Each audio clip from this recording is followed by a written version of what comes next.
Hey everyone, welcome back. Smash Property Podcast. Today's episode is all about the 5 things that we would do differently as property investors. Knowing what we know now, having bought our own properties personally, but also now helping clients do the same thing. We're going to go through some things that if you are out there, you might be able to get some value out of this one if you're a first-time investor. Before we get into that though, I would like to welcome Dan to the podcast. This is the first time you're actually on a podcast of ours, which is cool. Yep. Yeah, how you doing? Yeah, good. It's great to be here. Great to have my first podcast here. Nice. Really enjoying Smash Property. It's been great. Learned a lot as a buyer's agent. Doing a lot of deals, doing a lot of research, and it's great to connect with the clients and help different clients in securing their investment property. And yeah, so far so good. Yeah, awesome. No, it's been good. There's been some amazing deals that you've obviously sourced in the last couple of months being with us, which has been awesome to see. If you'd like to follow Dan, you've got, is it Daniel.smashproperty? Yeah, that's the one on Instagram. Yeah, awesome. So there's tons of deals and that Dan goes through on a weekly basis as well. So go give him a follow if you haven't done already. But let's get into it. So we sort of thought, Dan's a property investor. I'm obviously a property investor as well. We're helping lots of property investors every single week, buy their own properties. And there's lots of areas where we see people kind of get caught up a little bit. Like they obviously, being rookies or new to the game, it's easy to get caught up in the wrong things. So I thought, let's put our heads together and go, if we were starting from scratch, like if we were our clients, right, what would we do differently? I know we had a bit of a chat off camera about this, but if I was to say, like, what's the one biggest mistake, if you could go back in time and redo it, what would it be? Definitely my biggest mistake, and what I see a lot of clients do before they come to us and a lot of people out there, is the lack of research. In terms of research, there's a certain amount of research that you can do where you feel satisfied, but realistically with property, there's so much research to do, and most people might cover 30% of the total research that needs to be done. There's so many different things to deal with: supply and demand, building approvals, migration, population increases, infrastructure. There's so much to know, which leads to whether the area is going to be up and coming, whether it's going to slow down eventually, whether it's going to plateau. There's so much that you need to look into, and you need a plan, and you need to have a plan on the area as to how it's going to perform over the next 10 years. If you don't do all the research to get there, you're most likely going to buy a property that looks good on paper, but 10 years down the track, it's not going to have the growth that you want it to have. Yeah, 100%. I think that's a massive one to get right. And I sort of see, like, the first property, it's not a make or break, but you obviously want to get the first property as right as you possibly can get it. So that kind of springboards you into the next few properties that you're going to buy, hopefully. So I think that's really important. I was thinking about like if I could just reset, do it again.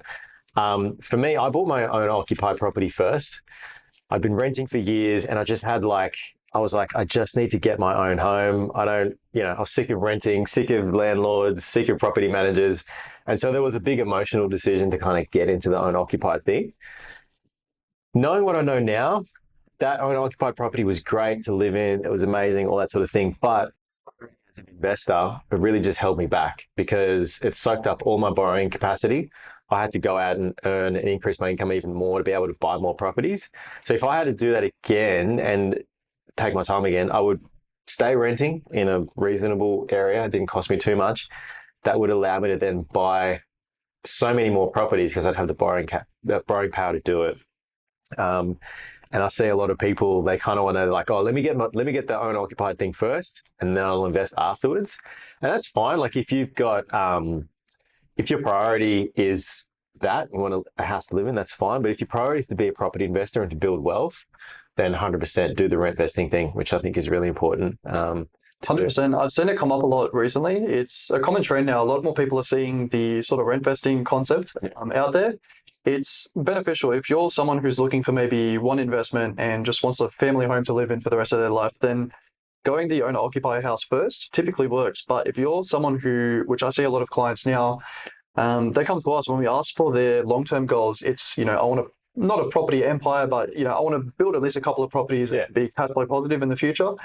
That can be done, but investing will get you there quickest. Through Rentvesting, you're able to, save that borrowing power and reinvest it into different investment properties, and that will build your portfolio faster.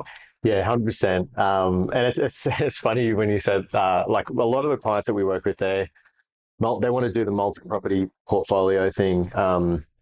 So yeah, I think having the right people to give you the right guidance up front, I think is really critical to get right. So your one is number one, research is obviously really important to get right, which I 100% agree with. You want to get that right, whether you're doing it yourself.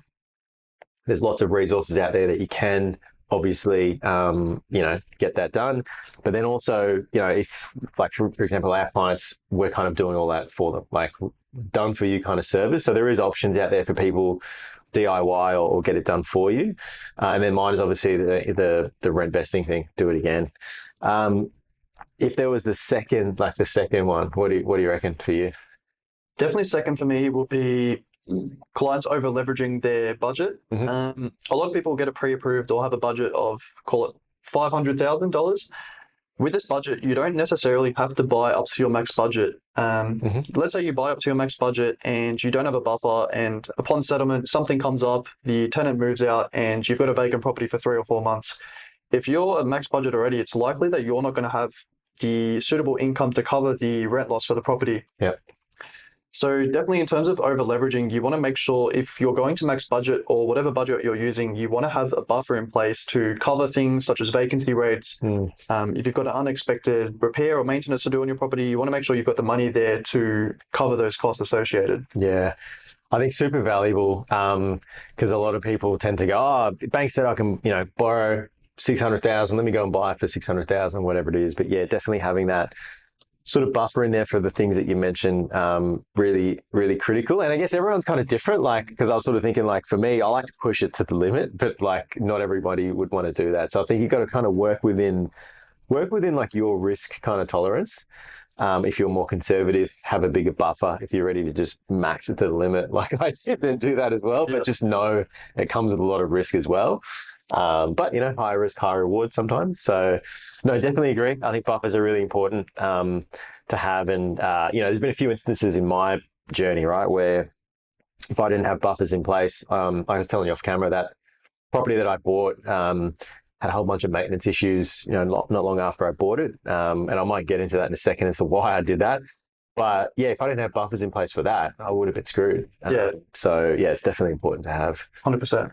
So I think for me, the second one, maybe a good segue into that, was I bought I think it was my third property. I had a whole bunch of FOMO, right? Because I had bought two properties that were doing really well. I saw the market was kind of taking off. And at this time, still pretty new to the game, right? Like even 2-3 properties in, there's still a lot you got to learn with moving forward. And so, like I was telling you earlier, the building and pest, the agent gave me a building and pest report that had already been done. Then they also gave me a waiver to sign to say that I'm waiving my right to the building and pest and all that sort of thing. And I was like, cool, yeah, done. If this gets the deal done, I'm happy to do it. I looked at the report myself. It was all good, all fine. Didn't really see anything too bad. Anyway, deal's done, get it done, happy, bought the property at a pretty good price. And then massive rainstorm comes through, tears up the property, water's dripping down the walls internally, roofs stuffed, all that sort of thing. Ended up being, not considering the damage, it wasn't that bad. It was about $10,000 worth of stuff just to remediate, to get it like rectified. But again, if I didn't have the buffers in place to like have that cash there to fix it, I would have had no tenant in there. It would have just been a mess. So there's probably a couple of learnings in there. Number one, always get a building and pest done. If you're doing it yourself, that is. And if the agent has one, like we were talking about earlier, it's not necessarily a no deal if they've given you one, but just verify it. Like find out who did the building and pest, give them a call separately, and ask them about the property. I just didn't have that foresight at the time. I was too keen to just get in and get the property done. So that's probably my sort of if I could have my time again. It's one of those things. The build and pest report. A lot of people out there are sort of hesitant because you're already purchasing your property and then you've got to fork out an extra $600-700, call it that. It's one of those things where it's, I don't want to spend the extra money added to my purchase cost, but it's going to save you stress and money later down the track. You never know, you could get a property that's perfect and there's got no issues with it. But especially in markets where you want to buy around the 500,000 mark, if you're buying more regional properties, it's likely that the property is going to be slightly older and it's going to have issues. That's natural. Older properties are always going to have issues. So you want to make sure you get the build and pest report done so you're on top of those issues. You can either get it rectified prior to settlement, or you can at least have an idea and go, okay, upon settlement, I'm going to have this, this, and this to do with. At least have an idea so you financially know and can prepare as to what you're walking into. Yeah, no, 100%. I was just going to say, any property is really going to have issues, right? Like I've seen brand new properties, build quality so shit. There's issues with it as well. So definitely getting that done is just going to protect you as the buyer. Just to, like you said, just to know what you're in for, I think is really important. So I think we got two. We've had two each. You got one more, right? Definitely my last point would be property management. It's one of the things that's really overlooked in the investment market. Property managers now, they typically charge an average fee of 8% of your rental income. You're going to have some property managers who will charge 6.5 to 7%. This might be to get you on board and, to get the business at the end of the day. But these property managers, some of them will be less reputable, they'll have less testimonials, and they're fairly new to the business. This can be a huge risk. You're better off paying someone the extra 1% of your rental income to have someone who, A, has been doing it for a long time, B, who's got the testimonials, and C, they've got the experience and it's a reliable company. Paying this extra 1%, it's going to save you time and money later down the track because they have things in place that will avoid things such as vacancy rates, late notice maintenance. They're going to stay on top of things with your property. They're the experts. They know how to run the property. They know how to stay on top of the tenants to ensure that, routine inspections are done. They're treating the property with care, and they're going to be on top of everything. It's definitely worth the extra 1%, in my opinion. Totally agree. I've had my fair share of dealings with property managers over the years, and like I say, in the beginning, I was like, let me just get the cheapest PM. It's going to save me some money. Cash flow is going to be a little bit better. But almost always the cheaper one turns out to cost you more money, right? They've either sourced the wrong tenant, they've not picked up on maintenance issues, and a whole bunch of things. So it is important to get that right. And like I always say in a lot of podcasts, like property managers are worth their weight in gold when you get a good one. So it's important to invest in that. And ultimately, like you've just spent like a couple $100,000 on buying a property. Like spend the money and get someone good to look after it. Like that's just like a no-brainer at the end of the day, which is really important. So I think those are five. I think they're five things that we've gone through. I've got one more that might be valuable for viewers out there, and that's having the right finance strategy and having the right property buying strategy to complement those two things. And I'll give you an example. In the beginning, when I was starting out, I actually worked with a buyer's agent who was talking about granny flat options, right? And at the time, I thought, that's a stupid idea. Why would I build a granny flat where I can just go and buy a property or buy another property? And the reason why I would probably do things a bit differently is I would actually get the finance and the right structure to actually make that purchase work. And here's what I mean. If I had the first investment property I bought was in my personal name, and that soaks up a little bit more of my personal borrowing capacity. However, if I had have listened to the buyer's agent I was working with, I would have bought the property, built the granny flat, and put it inside of a discretionary trust. The reason why I would have done that is buying a freestanding house and building a granny flat, there's a very good chance that property is going to be positive cash flow once everything is built and done, right? The reason you put it inside of a trust is that type of asset inside of a trust, because it's going to be positive cash flow. There are some lenders that will essentially, they won't count that as part of your borrowing capacity. Some lenders will, some lenders won't. So this is where having the right finance strategy is important, because I would have been able to buy a lot more properties a lot sooner. So it's really important in the beginning to set it up right. Now, obviously, buying a property, building granny flat is expensive, so it's not for everyone. But that's definitely something I would probably have done differently. So hopefully that can help some of the viewers out there make a decision on, hey, do you do it? Do you buy property inside of a trust? Do you not? I think you've got to have the right asset to do that. It's one of those things, touching up on the first point I said, you've got to do the research. Some things work for some people, some things work for other people. You've got to have an idea on your, I guess, number one, your goal, and number two, your plan on how you're going to get there. So if you've got a goal set, Doing the trust might be good for if you've got a long-term goal to acquire heaps of properties, borrow heaps of money. But yeah, as long as you have an idea on how things work and what works best for you, that's how you're going to succeed. Yeah, no, definitely. So there's six things that can help you as investors if you're first-time investors, or maybe you're a couple of properties in, that Dan and I would do differently if we could have our time again. But obviously we can't.